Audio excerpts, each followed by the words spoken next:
Hello student, मैं हूं sir Imran Khan और आज आपके सामने second order linear differential equation का सेकेंड टॉपिक के बारे में डिस्कस करूंगा। स्टूडेंट मेरे जो प्रीवियस लेक्चर में मैंने बताया जो second order linear differential equation क्या है और उन डिफरेंशियल इक्वेशन को हम कैसे सॉल्व करते हैं, मतलब जो सॉल्विंग प्रोसेस है वो सॉल्विंग जो y का जो वैल्यू निकलता है वो y को हम बोलते हैं कॉम्प्लीमेंट्री फंक्शन। ये सब चीज़ मैंने प्रीवियस लेक्चर में बताया और सॉल्यूशन किया, मतलब प्रॉब्लम को सॉल्व किया। जो second order linear differential equation को बेसिकली कैसे सॉल्व करते हैं स्टूडेंट आज हम डिस्कस करूँगा वही जो second order linear differential equation का। आज जो मैं second order linear differential equation discuss करूँगा उसमें है आपको पार्टिकुलर इंटीग्रल फाइंड आउट करना है। क्या फाइंड आउट करना है? पार्टिकुलर इंटीग्रल और आपको कॉम्प्लीमेंट्री फंक्शन, ये दोनों चीज़ second order linear differential equation से निकालना है। अगर आप फाइंड आउट कर सकते हैं पार्टिकुलर इंटीग्रल और कॉम्प्लीमेंट्री फंक्शन तो आप उस second order linear differential equation को सॉल्व आसान से कर सकते हैं। मतलब देखिए स्टूडेंट, मैंने प्रीवियस लेक्चर में second order linear differential equation का कुछ प्रॉब्लम सॉल्व किया। सेकेंड ऑर्डर डिफरेंशियल इक्वेशन क्या है स्टूडेंट? देखिए d2y upon dx square plus a1 dy upon dx plus a2 y is equals to 0 है ना स्टूडेंट। ये जो second order linear differential equation है, इस लीनियर डिफरेंशियल इक्वेशन के टाइप में जो प्रॉब्लम है इन प्रॉब्लम में मैंने सॉल्व किया। यहाँ पर भी देखो d2y upon dx square dy dx and a1 and a2 constant coefficient this equation.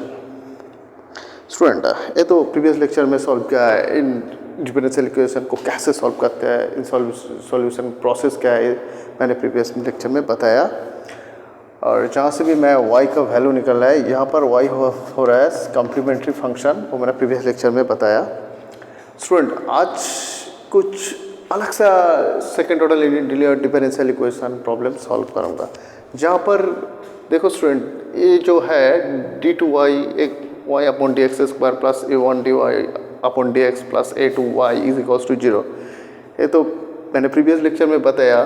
यहाँ से आपको क्या निकलना है, कॉम्प्लीमेंट्री फंक्शन फाइंड आउट करना है। लेकिन आज का लेक्चर में हमने क्या बताया, देखो जो डिफरेंशियल इक्वेशन है वहाँ पर भी 0 नहीं है। अगर 0 नहीं है मतलब ऐसे कुछ लीनियर डिफरेंशियल इक्वेशन दे रखा है student.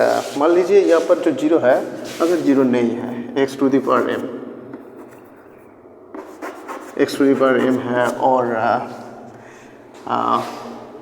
e raise to x और x to the power m e raise to x अगर dy upon dx square plus a1 dy dx plus a2y is equals to x to the power m y to the power x and x to the power m e raise to x। अगर ऐसे equal पर ऐसे term आएगा तो वो जो second order linear differential equation है, वो लीनियर डिफरेंशियल इक्वेशन को कैसे सॉल्व करते हैं स्टूडेंट, ये आज हम आपको दिखाएंगे। मतलब यहाँ पर 0 नहीं है।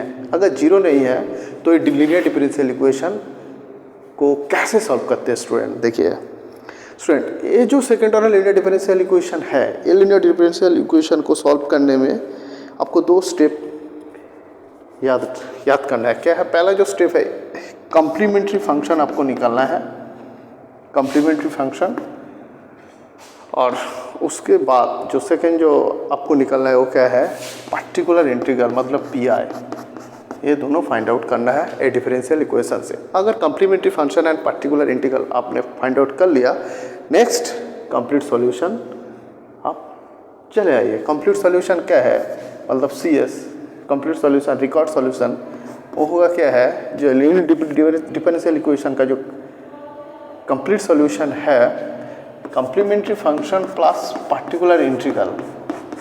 मतलब ये जो डिफरेंशियल इक्वेशन का कॉम्प्लीमेंट्री फंक्शन और पार्टिकुलर इंटीग्रल टोटल जो रिजल्ट है यही इस डिफरेंशियल इक्वेशन का आंसर है। मतलब ये डिफरेंशियल इक्वेशन का सॉल्व करने में आपको दोनों पर्टिकुलर इंटीग्रल और कॉम्प्लीमेंट्री फंक्शन का वैल्यू आपको निकालना है, और वैल्यू निकलने के बाद आप दोनों को प्लस कर दो। प्लस करने से बाद जो रिजल्ट है वही डिफरेंशियल इक्वेशन का आंसर है।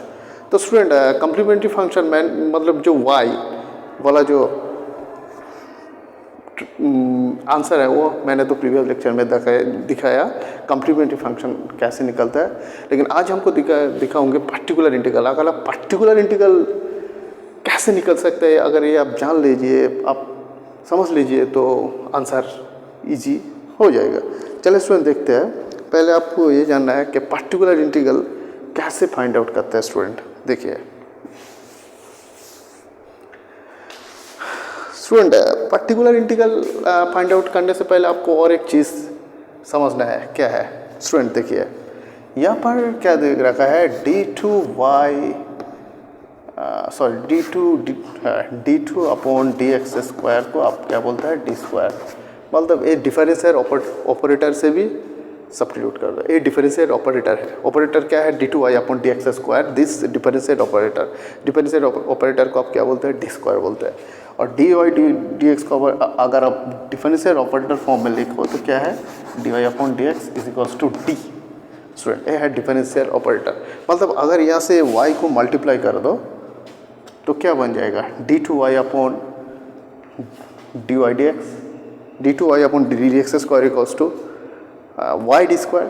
और यहाँ पर अगर यहाँ पर y दो तो यहाँ पर भी y है, यहाँ पर भी y दो तो यहाँ पर भी y है ना स्टूडेंट। मतलब जो डिफरेंशियल ऑपरेटर है वो है ऐसे ही है, डिफरेंशियल ऑपरेटर वो यही है। डी स्क्वायर को आप लिख सकते हैं D square by D X square, and D is equals to D upon D X. ये डिफरेंशियल ऑपरेटर है। अगर स्टूडेंट ये अगर डिफरेंशियल ऑपरेटर फॉर्म में लिखो तो क्या है, चलो ये इक्वेशन को मैंने डिफरेंशियल ऑपरेटर यूज़ करके इक्वेशन लिख रहे हो। चलिए देखो student, d2y upon D X square को आप लिख सकते हैं डी स्क्वायर प्लस ये वन तो कोफिशिएंट है, रखो dy dx अगर देखो तो क्या है, d प्लस a2, और जहाँ आप y को बाहर निकालो, और यहाँ पर भी तो ये तो समथिंग वैल्यू है, x to the power m and e raise to x and x to the power m and e raise to x। मतलब स्टूडेंट ये है जो डिफरेंशियल, इस डिफरेंशियल इक्वेशन को और इस फॉर्म में आप लिख सकते हैं।